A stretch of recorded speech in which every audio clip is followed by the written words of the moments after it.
Now, something I gotta say before this video really starts is that if you watch right here, you'll be able to see the plane while it's a little ways away. Okay, you know what? I'm going landscape time. Yeah, perfect. This is at Hill Air Force Base at Utah, where currently there's a 777X-9, which honestly is a beautiful plane.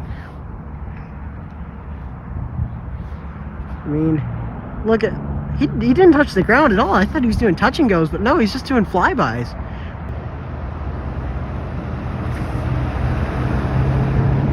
What?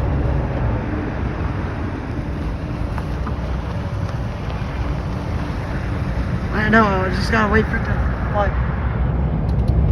30 seconds. Yes, there it is. Yes, those things can mulch. Oh, there's the engines.